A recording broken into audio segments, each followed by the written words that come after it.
मजबूत करने के लिए क्लियर ऑर्गेनाइजेशन का मीटिंग है।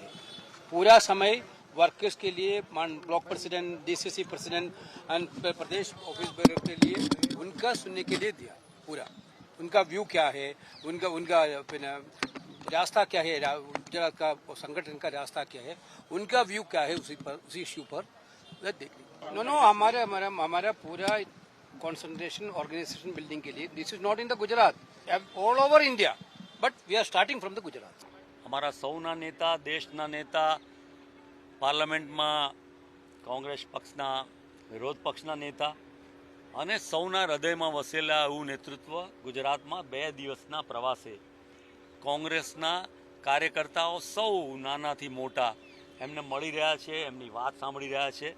અને અમારા સૌની જે લાગણી છે કે જેમણે વિશ્વાસ વ્યક્ત કર્યો પાર્લામેન્ટમાં કે આવનારી વિધાનસભાની ચૂંટણીમાં ગુજરાતમાં ભારતીય જનતા પાર્ટીને કોંગ્રેસ હરાવશે, ગુજરાતની પ્રજા કોંગ્રેસને આશીર્વાદ આપશે અને કોંગ્રેસ ભાજપને હરાવશે, ગુજરાતની પ્રજા દ્વારા હરાવશે, એ વાત એમણે જે કહી છે એના ભાગરૂપે અને આવનારા અધિવેશનમાં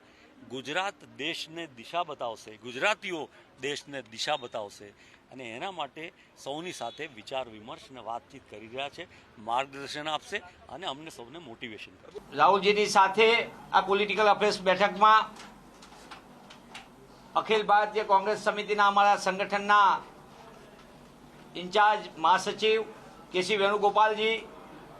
કોંગ્રેસ સંગઠનના ગુજરાતના પ્રભારી અખિલ ભારતીય કોંગ્રેસ સમિતિના વરિષ્ઠ મહાસચિવ મુકુલ વાસનિકજી, એઆઈસીસીના સેક્રેટરીશ્રીઓ સાથે વિસ્તૃત પ્રમાણમાં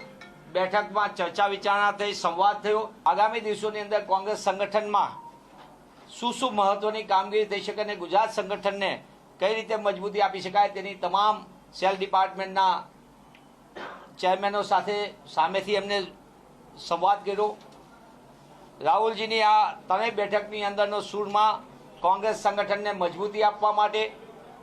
કયા નવા પ્રકારના કાર્યક્રમો ઘડી શકાય,